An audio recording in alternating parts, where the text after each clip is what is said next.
Bismillahirrahmanirrahim. Ketemu lagi di mata kuliah keamanan jaringan dan sistem informasi.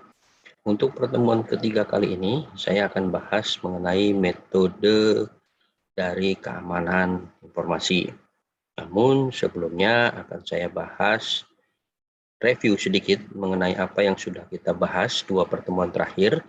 Intinya adalah kita akan menjawab sebuah pertanyaan, yaitu mengapa kita perlu mengamankan sebuah informasi.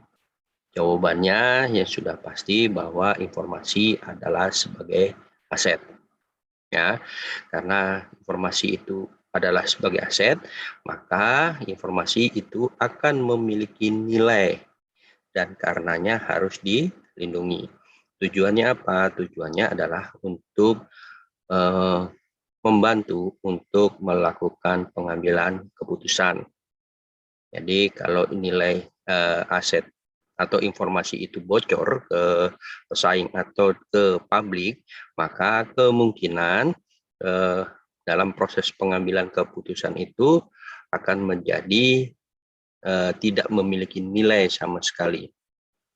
Kalau kita lihat bahwa informasi yang memiliki nilai itu cara pandangnya adalah 4 bagian, ya, 4 bagian yang mengenai informasi tersebut.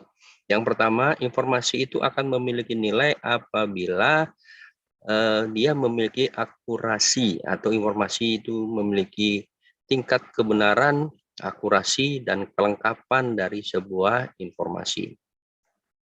Jadi kalau dia memang benar, kalau memang dia akurat, ya, jadi tidak dikurangi atau dia sesuai dengan sumbernya dan lengkap, maka informasi itu dinyatakan informasi yang bernilai. Yang kedua adalah informasi dikatakan sebagai informasi yang memiliki nilai apabila berasal dari orang yang tepat, ya, berasal dari orang yang tepat. Jadi kalau umpamanya harga jual memang harus dikeluarkan oleh bagian sales. Kalau dikeluarkan oleh logistik atau purchasing, harga jual itu dikeluarkan oleh logistik atau purchasing, mungkin benar, tapi informasi yang dikeluarkan oleh logistik atau bagian purchase itu dianggap tidak memiliki nilai. Yang ketiga, informasi dinyatakan memiliki nilai apabila dikeluarkan atau didapatkan tepat waktu atau pada saat dibutuhkan informasi itu sudah tersedia. Maka itulah informasi itu akan memiliki nilai. Yang terakhir adalah apabila kita lihat dokumennya. Ya, jadi kalau kita dasarnya adalah bukti, dasarnya adalah dokumen, maka informasi itu menjadi bernilai. Inilah 4 cara pandang di dalam yang menyatakan bahwa informasi itu memiliki nilai. Dan tentunya keempat-empatnya ini harus kita pertahankan. Informasi itu didapatkan dari beberapa hal, bukan hanya 4 itu saja, global tadi adalah 4. Yang pertama adalah pembicaraan. Jadi kalau kita dasarnya ada negosiasi, kemudian dasarnya adalah sambil berbicara, itu juga sebagai informasi. Meskipun kalau kita lihat dari 4 itu belum tentu pembicaraan itu benar, ya, bisa jadi pembicaraan itu karena hoax dan lain sebagainya. Yang kedua adalah berasal dari hard copy, ya, bisa dari surat resmi, dari kopiannya, kemudian dari presentasi, dari pengiriman dokumen dan lain sebagainya yang sifatnya ada hard copy. Ini termasuk yang tadi, dokumen masuk. Yang kedua mungkin juga berasal dari soft copy, artinya bisa dari media penyimpanan, ya, penyimpanan, baik itu yang bergerak ataupun tidak bergerak, ya, dari flash disk dan lain sebagainya, hard disk dan lain sebagainya, atau mungkin aplikasi juga bisa masuk ke dalam soft copy. Yang selanjutnya adalah personal knowledge, ya, pengetahuan orang. Jadi itu pun harus dijaga. Jadi ini hubungannya dengan sumber daya manusia. Technical skill juga sama, hubungannya dengan sumber daya manusia. Yang selanjutnya adalah corporate knowledge, ya kita sudah bicara secara satu perusahaan, ya. Yang selanjutnya adalah formal dan informal meeting. Kalau ada meeting, ada rapat dan lain sebagainya, maka itu informasi itu didapatkan bisa dari sana. Bisa juga melalui telepon atau bisa juga melalui video, dengan syarat bahwa yang keempat tadi itu harus terpenuhi. Inilah empat-empatnya ini kalau kita terapkan di dalam bentuk informasi ini, apabila keempat yang tadi bisa terpenuhi, yaitu right information, right people, right time, dan right form terpenuhi, maka dinyatakan bahwa informasi itu adalah bernilai. Ya. Kemudian kalau kita lihat area keamanan informasi, kita bandingkan 5 tahun yang lalu dengan yang sekarang, mungkin lebih dari 5 tahun lalu ya. Kalau kita lihat 5 tahun itu keamanan informasi mungkin terjadi vandalisme, ya. Jadi apa nih, melempar data yang tidak sebenarnya atau memberikan data tidak sebenarnya. Kemudian ada lagi adalah insiden, karena terjadi insiden ini sudah diperkirakan tapi dia masih aja bocor. Kemudian serangan terhadap sistem, ya, serangan terhadap database ataupun karena personel internal. Ini 5 tahun lalu. Tapi ternyata keamanan informasi saat ini sudah diidentifikasikan lebih banyak lagi, ya, seperti pembocoran informasi, ya, attack control system, artinya serangan terhadap kontrol sistem yang bisa apa namanya, sistem ini hampir sama dengan yang 5 tahun lalu kan ya. Kemudian profit oriented ini sudah bisa dilihat, oh ini perusahaan ini akan naik, grafiknya naik. Jadi yang kita lihat profit oriented ini bukan hanya 1 tahun, mungkin bisa lihat tahun, oh perusahaan ini naik, bagaimana kenaikannya. Nah itu bisa dinyatakan profit oriented itu juga harus dirahasiakan. Lagi stealthy mode atau apa ya, pencuriannya, kemudian attack application of data dari data yang di-hack gitu ya. Kemudian ada targeted, usaha untuk mencapai tujuannya, ya. Tujuannya itu kalau kita bisa bocor ke orang lain, nah bahaya. Kemudian organized crime, ya, ini hubungannya dengan individual. Kemudian sponsor attack, kita coba melakukan apa ya, manipulasi, sabotase dan lain sebagainya gitu ya. Yang terakhir adalah military domain, biasanya dilakukan oleh apa ya, antar negara atau militer. Jadi kalau kita lihat keamanan informasi ini sudah sangat berkembang dan harus kita jaga tentunya. Nanti saya bahas apa saja yang harus kita cara menjaganya pada saat pertemuan-pertemuan berikutnya. Kalau kita lihat di dalam apa namanya ya, aspek legal, ya, aspek legal di dalam keamanan informasi itu, kalau kita bicara teknologi, maka teknologi itu hanya proses keamanan yang terbawah, paling bawah. Ya, kita bicara teknologi itu, keamanan informasi itu adalah hal yang paling bawah. Biasanya yang diserang adalah teknologinya, dan itu ya. Kita abai dengan teknologi seperti kita bikin wifi, kemudian wifi itu passwordnya mudah atau bisa dijebol, kita pakai DHCP dan lain sebagainya, itu di posisi bawah. Kemudian di atasnya, legal yang di atasnya adalah proses metodologi bagaimana kita mengamankan. Ya, kita sudah aman, baru kita amankan people-nya. Diperlukan sebuah profesionalisme dari masing-masing personel yang ada di organisasi itu untuk menjaga keamanan informasi. Baru untuk menjaga semuanya antara people, proses, teknologi, maka kita bikin aturan hukum. Ya, bisa dari undang-undang, bisa dari kebijakan, bisa dari aturan perusahaan, maka itu kita mesti atur. Ya, yang terakhir baru kita bicara organisasi, struktur atau bisnisnya. Ya, jadi kalau kita bicara masalah keamanan informasi, itu ada 5 aspek yang mesti kita perhatikan. Bukan hanya teknologinya saja, tapi sampai dengan bisnisnya ini harus kita perhatikan pula.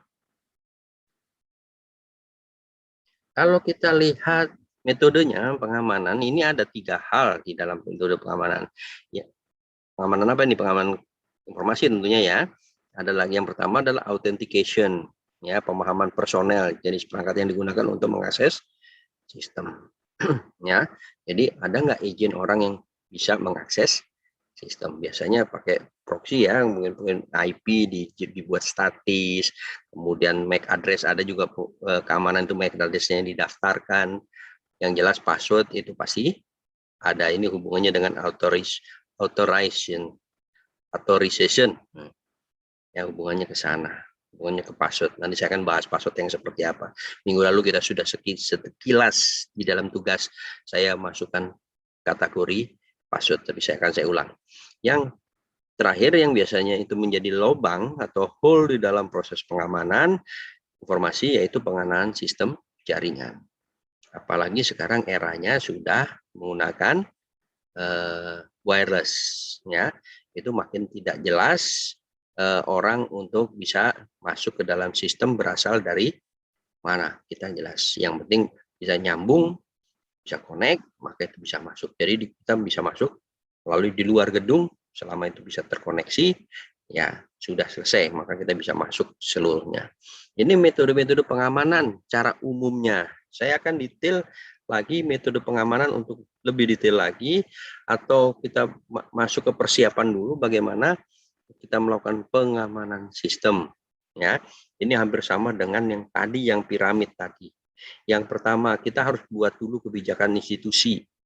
Hubungannya apa? Untuk mengatur kebijakan itu kan sama dengan undang-undang. Tujuannya adalah untuk mengatur seluruh stakeholder yang menggunakan sistem. Kalau dia tidak mau diatur, ya silakan kick, silakan Anda remove, silakan Anda keluarkan dari sistem. Lebih gampang. Yang kedua, menumbuh budaya mendukung unit-unit penyelenggara institusi. Ini hubungannya dengan integrasi. Ya, integrasi untuk ketersediaan data. Yang ketiga adalah rasionalisasi struktur data dan penyelenggaraan institusi agar kebutuhan e-governance. Jadi artinya kita coba bahwa data itu sudah tidak terjadi redundant, tidak terjadi data ganda, tidak ada duplikasi data di dalamnya. Baru kalau ini jadi, maka penyiapan mekanisme online trust, jadi kepercayaan untuk menggunakan sarana online. Ya, seperti tadi saya katakan, kalau kita sudah jaringan, kita sudah wireless, maka gampang sekali kalau kita bisa masuk, maka kita bisa masuk kemana-mana. Nah, itu tingkat kepercayaannya terhadap jaringan itu bisa ditingkatkan. Ini harus kita siapkan, seperti kita lakukan kita berikan password yang jelas ya. Kita berikan password, termasuk yang biasanya di dalam perusahaan yang abai, yaitu tidak adanya reset all. Jadi password itu dilakukan selama dia bekerja, dia tidak merubah-rubah password sama sekali. Ya, harusnya di dalam sebuah sistem informasi yang baik ada reset all. Jadi password itu di reset, diulang lagi, user harus memasukkan passwordnya kembali dengan password yang baru. Mekanismenya nanti diatur di dalam proses sistem, mungkin sama, nggak boleh kan. Yang kelima, persiapan adalah penyiapan sumber daya manusia. Ya, tentunya ini sumber daya manusia yang sepaham tentunya dengan keinginan perusahaan mengenai keamanan informasi. Yang keenam adalah penyiapan strategi untuk mengatasi resistensi dari orang-orang yang berkepentingan. Contohnya apa? Pokoknya orang itu seperti tadi reset all, ya, password itu harus diganti setiap saat. Mungkin juga orang begitu resign atau mutasi ke bagian lain, maka hak aksesnya ikut dirubah, harus segera dirubah. Apalagi resign, begitu dia resign pada hari yang ditentukan, pada saat dia resign, otomatis login dia harusnya sudah off juga. Ini yang mesti kita siapkan di dalam proses pengamanan sistem. Di dalam proses pengamanan sistem yang paling nampak adalah bagaimana kita mengamankan sistem secara fisik. atau dikenal dengan physical security. Di mana keamanan fisik atau physical security ini adalah perlindungan pertama untuk komputer dan data dari kehilangan dan kerusakan data. Jadi fisik dulu yang kita aman. Karena ini perlindungan pertama, maka kita harus siapkan kendali-kendalinya.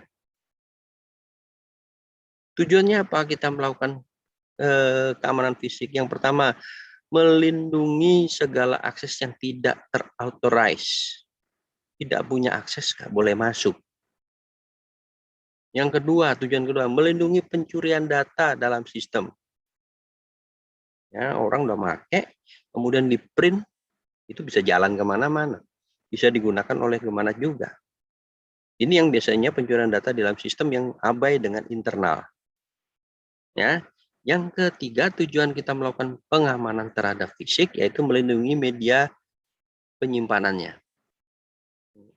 Yang keempat adalah melindungi data yang hilang atau rusak dengan segala kondisi. Jadi begitu hilang, kita lakukan apa? Gitu ya. Atau pada saat kita data itu hilang satu database, maka kita bisa merestore backup-nya. Itu harus ada mekanisme backup. Minggu depan akan saya bahas untuk mekanisme backup-nya. Ini adalah tujuan kita melakukan pengamanan secara fisik. Proses pengamanan secara fisik dapat dilihat dari 4 sisi.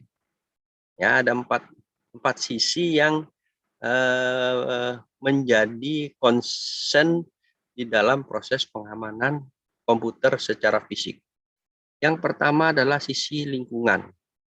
Ada fisika kimia, ya, bukan fisikanya ya, bukan kimianya, tapi ini ada pengaruh terhadap kondisi fisika kimia. Kemudian ada sisi perangkat keras dan ada sisi manajemen. Ini sudut pandangnya kita melihat bahwa keamanan komputer secara fisik ini kita lihat dari 4 buah sisi. Yang pertama adalah sisi lingkungan. Sisi lingkungan itu bisa terjadi, yang harus kita amankan adalah pertama adalah manusianya. Juga akan pengaruh binatang, tumbuhan, cuaca, iklim, bencana alam. Kita bahas satu, manusia seperti apa, kan ya? Manusia itu bisa merusak, ya, bisa mengganggu, bisa mencuri. Jadi ini, kalau Pak ini negatif sifatnya, ya memang negatif. Karena kita bicara masalah keamanan, maka cenderung kita bicara masalah negatifnya. Kalau positifnya adalah sistem itu berjalan secara normal. Ya, manusia itu bisa merusak, mengganggu, dan mencuri. Bagaimana penanggulangannya? Merancang area terbatas, khususnya server. Ya, contohnya server kemana? Server itu harus di ruangan khusus. Mungkin salah satunya ya. Yang kedua, kuncinya di double. Ada kunci besi di luar, kita buka lagi kunci kayu. Apalagi sekarang server ada raknya dikunci lagi. Jadi kalau orang mau masuk, katakan mengganggu server, maka ada 3 kunci yang harus dibuka. Minimalnya seperti itu. Atau kita juga penanggulangannya adalah melindungi sebagian peralatan komputer dengan kerangka besi tadi sudah disebutin ya, password. Ya, jangan lupa setiap komputer harus dikasih password. Termasuk di dalamnya adalah lock screen atau save screen. Ya, ini yang biasanya di dalam komputer-komputer di kita atau di tempat kerja itu lock screen atau save screen itu tidak dijalankan. Padahal itu adalah bagian penting di dalam proses pengamanan informasi dan menghindari gangguan dari manusia. Tujuannya apa? Begitu kita tinggal, otomatis harus di lock kan, harusnya gitu. Bahkan ada pakainya adalah sistem biometrik pada pintu masuk. Boleh mau pakai fingerprint, mau pakai eye scan, ya biometriknya eye scan atau face detector, silakan. Ini adalah karena kita gangguan dari sisi lingkungan yang berasal dari manusia, dan masih banyak teknologi baru ya yang kita untuk menghindari manusia itu tidak masuk ke dalam pengolahan informasi. Ya, kalau kita bicara dari binatang ada binatang. Ya, contohnya adalah urin.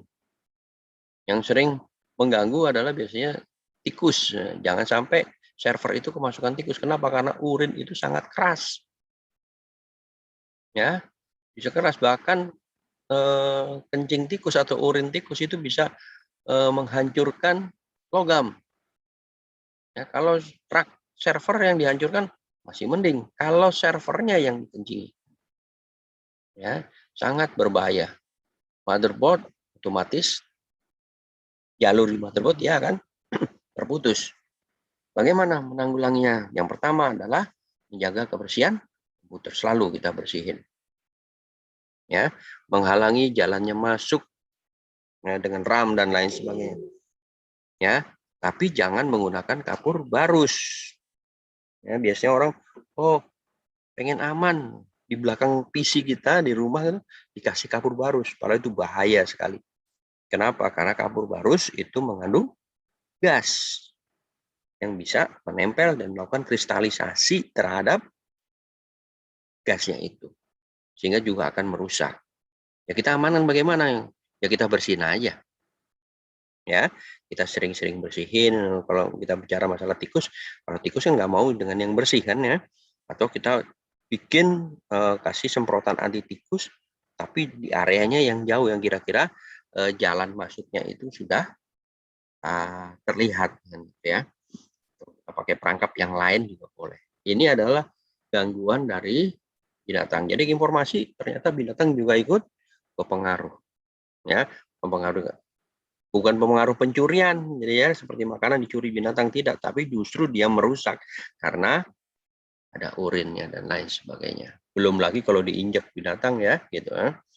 Itu adalah sisi. Kalau sisi tumbuhan juga sama, ini hubungannya dengan jamur, lumut, ya, ganggang biru dan lain sebagainya. Intinya adalah kalau ruangan itu lembab, sangat memungkinkan munculnya jamur. Atau dia lembabnya terlalu berlebih, bukan hanya jamur tapi lumut. Ya, bagaimana nanggulanginya kan gitu? Kita bisa untuk komputer-komputer, untuk server-server jangan didekatkan kapur barus, tapi kita gunakan silika gel.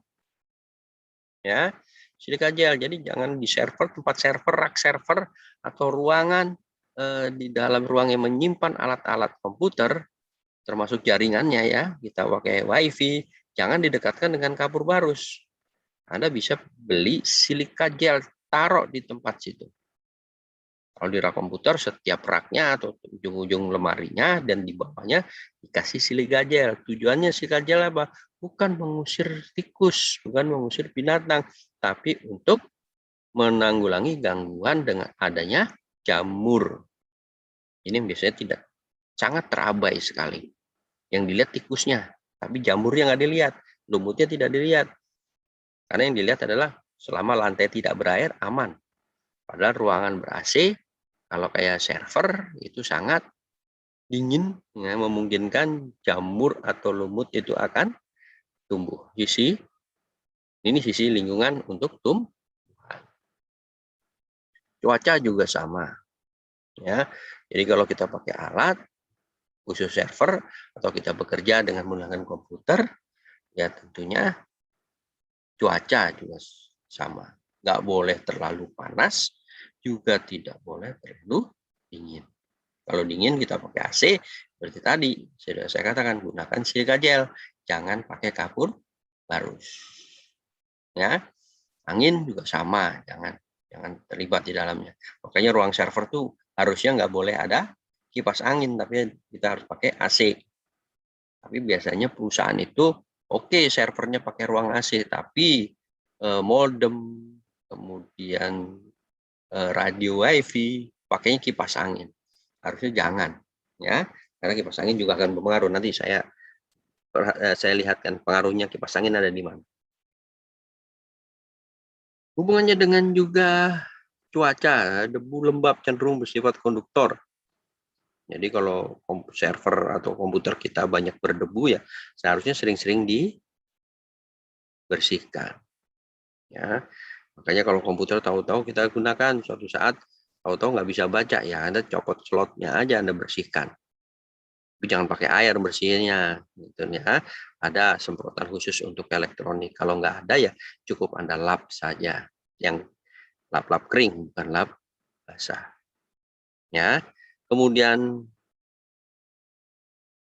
kondisi mendung dan lain sebagainya, hujan ini juga akan berpengaruh terhadap kondisi. Jadi kalau hujan terlalu intensitasnya tinggi, bukan masalah banjir ini ya, tapi kelembapan ruangan akan juga semakin tinggi, harus kita tangani. Jadi yang selama sisi ini adalah bukan sisi teknis ya, dari sisi bagaimana kita mengamankan. Di cuaca juga petir, hati-hati ya. Makanya kalau dibilang bahwa server, contohnya server itu colokannya secara aturan internasional tidak boleh bercampur ya, bercampur dengan listrik gedung. Tujuannya apa? Menghindari salah satunya adalah bukan hanya konslet, tapi menghindari petir. Begitu petir, satu gedung mati, nah ini yang bahaya adalah listrik yang ada di server. Makanya kondisikan bahwa listrik itu atau server itu tidak nyolok ke bagian gedung. Ya, iklim juga sama. Ya, jadi kalau kepanasan, ya server atau alat itu akan semakin rusak. Nanti saya bahas selanjutnya. Kalau kita lihat dari sisi fisika kimia, tadi lingkungan ya, sekarang sisi fisika kimia. Kita bicara masalah panas, listrik, magnet, suara kimianya juga kan gitu. Panas itu kita lihat bahwa juga akan mempengaruhi. Ya. Jadi kalau Anda kerja di sebelahnya jendela, jangan lupa pakai horden aja. Atau Anda dekat dengan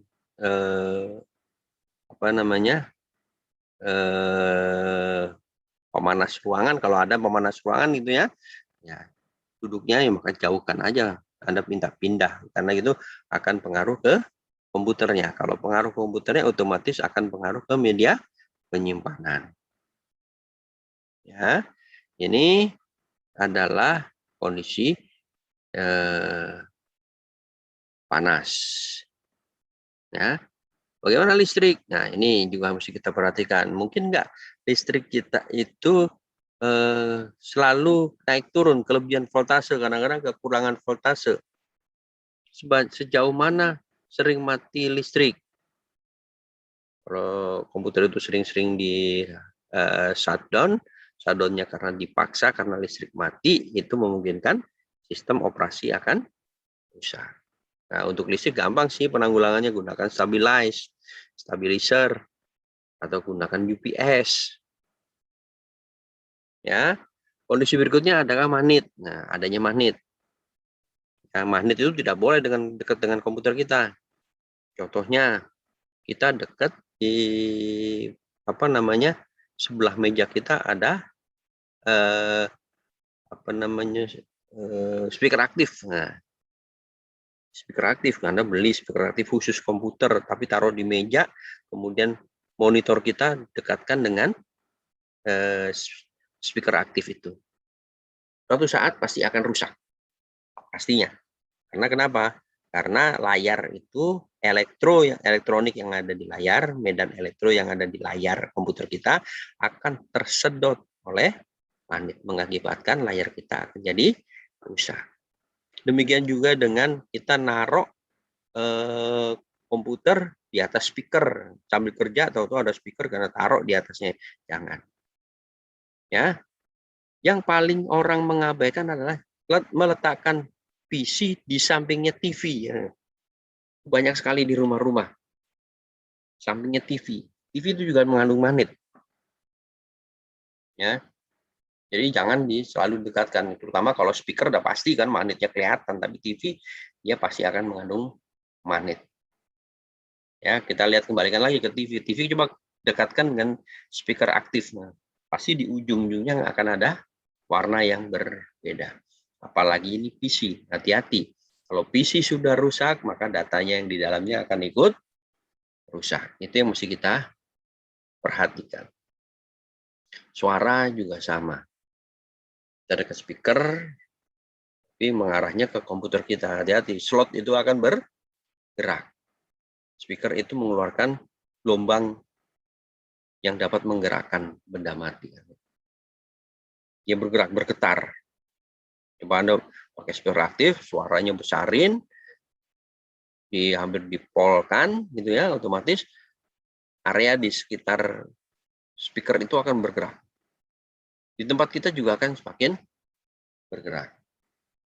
Ya, yang terakhir kondisi untuk yang mempengaruhi untuk kondisi fisika kimia yaitu kimianya sendiri. Hati-hati dengan kebocoran baterai. Sayangnya sekarang komputer itu baterainya nyatu ya, nempel dengan mainboard. Sehingga kalau PC kita itu udah hidup, kemudian nggak dipakai dalam jangka waktu yang lama, yang mesti diperhatikan adalah kebocoran baterai. Hati-hati. Termasuk kalau ada PC yang baterai atau laptop yang baterainya sudah habis, dibiarkan. Ya, yang dikhawatirkan kalau begitu prosesornya kena, hard disk juga akan terkena. Ya, ini adalah sisi kimia, fisika dan kimia. Kalau sisi perangkat keras, kita lihat dulu kegunaannya. Komputer gunanya oleh militer, industri, atau hanya sekedar komputer-komputer jangkrik kan gitu untuk persediaan di rumah atau persiapan di rumah. Gitu ya. Perangkat keras, cuaca itu komputernya khusus apa namanya? Militer itu bisa bertahan 40 sampai 120 Celcius.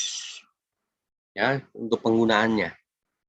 Minus 40 sampai 100 plus 120 derajat Celcius militer. Tapi kalau untuk industri, perangkat kerasnya dari 0 sampai dengan 90, kemudian 100 ke atas, itu juga harus diperhatikan. Yang terakhir adalah perangkat keras jangkrik. Ya. Ini otomatis apa namanya, tingkat kepanasannya juga akan semakin menurun. Ya, ini adalah sisi perangkat keras, ini harus diperhatikan. Ya, kalau sisi manajemen ada beberapa hal seperti pemberian otorisasi atau hak pakai ya pada user. Bagaimana kita memberikan hak pakainya? Pemberian password, ya, pemberian password. Password itu ada beberapa hal seperti video sebelumnya saya sampaikan secara lisan, ini saya kembali lagi secara lisan bahwa kalau kita memberikan password ada aturan tersendiri. Ya, bukan masalah jauh, bukan masalah pendek, ya, besar kecilnya data bukan, tapi aturan pembuatan password itu ada. Yang pertama adalah tidak mengandung unsur identitas pemakainya, seperti nama, tanggal lahir, nomor telepon, apalagi nick dan lain sebagainya. Jangan. Ya, jadi kalau itu memakai terpaksa komputer kita dipakai oleh orang lain, ya kita yang masukin passwordnya. Ya. Hubungannya dengan password, seringkali password dilakukan dengan cara mengetik pada keyboard. Ya, memang kita pakai PC pasti ngetik ya. Ya, kalau passwordnya dijalankan. Nah, maksud di sini adalah kita mesti berhati-hati terhadap pengetikan di dalam komputer. Jangan sampai orang lain kita lagi ngetik password ngelihat. Jadi kita ngetik password juga mesti hati-hati. Orang sekitar kita ada tidak. Jadi nggak boleh diduplikasi. Ya, ini masalah password yang pertama. Tidak boleh ada duplikasi atau pemberian kata sandi password. Password dilakukan dengan cara mengetik. Kemudian password adalah security paling mewah dan lain sebagainya. Ya, ini bukan mewah, paling lemah sebenarnya, bukan mewah ya. Password itu adalah security yang paling lemah. Kenapa? Karena yang seperti di atas, ya. Orang ngetik, dilihatin, otomatis password kita terlihat. Dengan dilihat, maka ada kategori disadap. Ya. Untuk itu, password di dalam sistem aplikasi, maka didasarkan kepada personel. Bukan atau jangan didasarkan perusahaan. Jadi satu perusahaan passwordnya sama semua. Itu tidak boleh, harus kita buat password secara personel. Ya, solusinya bagaimana untuk password ini? Ya, password tidak diketik. Nah, kalau gitu tidak diketik pakai apa? Pakai biometrik, pakai fingerprint. Ya, komputer-komputer sekarang ada fingerprintnya. Ya harusnya jalanin dong. Jadi kita tidak perlu mengetik password, apalagi fingerprint pasti satu bumi ini atau setiap satu negara atau setiap satu bumi gitu ya, tidak mungkin ada finger yang sama, sidik jari yang sama. Ya, itu adalah guna password. Kalau mau lebih detail lagi, pakai retina, lebih kuat lagi. Ya, seperti iktp itu dasarnya kan fingerprint nama retina. Atau face detector. Ya, begitu masuk kita lihat orangnya pakai face detector. Face detector. Tapi orang biasanya, oh ini takutnya bermasalah, ya udah pakai RFID, ya boleh pakai RFID kayak kartu KTP itu benar, di tap ya kayak e-money di tap, kemudian baru kita bisa masuk. Ya, ini adalah cara-cara dari sisi manajemen. Jadi pemberian hak akses itu bisa dari orangnya atau kita memberikan sebuah password. Dari sisi manajemen juga mungkin password itu dari sinyal suara. Ya, sekarang ada ya di handphone terutama ya. Buka atau Google aja sekarang sudah menggunakan suara. Tadi kalau sidik jari apa kan itu retina, jadi sudah saya bahas, termasuk tanda tangan. Ya, di perbankan itu tanda tangan sekarang sudah pakai sign detector. Jadi kita tanda tangan kita masukin aja, nggak usah kasir itu tidak perlu mengada-ngada bahwa ini tidak sesuai ataupun sesuai. Cukup masuk di scan di alat itu, maka sudah dikatakan sesuai. Proses keamanan tadi face detector sudah ada, ya. Jadi kita masuk, kita scan wajah kita. Kalau sesuai ya baru bisa terbuka. Wajah itu bukan lingkarannya saja, tapi posisi mata, hidung, mulut itu sama. Yang penting ada tekukan, itu sudah tersimpan. Ya, bisa pakai tadi RFID. Sekarang sudah pakai barcode atau QR. Ya, ada juga pakai kartu chip. Ya, contohnya maunya kita pakai keyless gitu kan. Sekarang saya pernah ngelihat kunci itu pakainya kartu chip. Jadi kartunya itu cukup dikantongin. Ya, taruhin dompet gitu. Begitu orangnya mendekat, kunci itu terbuka. Ya, di mobil juga sudah ada. Kalau nggak salah Tesla, sebagian yang merek di atas itu sudah menggunakan kartu chip. Kita cukup mendekatin mobil itu, maka sudah bisa hidup. Ini adalah fungsi keamanan password dari sisi manajemen. Oh ya, tadi ada yang kurang yaitu masalah bagaimana kita membentuk sebuah password. Saya ingin mengingatkan kembali bagaimana kita membuat sebuah password. Password yang pertama adalah minimal 8 karakter. Ini aturan standar internasional. Di dalam ISO 27001 itu ada aturannya. Tersebut jelas di petunjuknya. 8 karakter. Tidak boleh mengandung identitas pribadi. Nama, nomor telepon, nama pasangan, nomor telepon pasangan, tanggal lahir, tanggal pernikahan, tanggal kematian saudara. Jangan dimasukkan. Ya, cari yang lain yang kira-kira dapat Anda ingat dan mudah untuk mengetik, karena jangan sampai orang melihat kondisi kita pada saat kita ngetik password.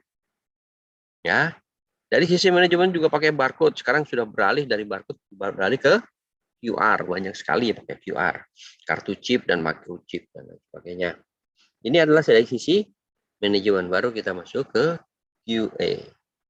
Kalau ada pertanyaan, kita bisa diskusi di WhatsApp group, atau memang kalau memang diperlukan, kita akan buka Google Meet. Ya. Demikian penjelasan saya mengenai metode keamanan. Ya. Mohon dipahami. Kalau ada yang tidak jelas, silakan Anda googling, atau kalau nggak jelas lagi, silakan Anda diskusi di dalam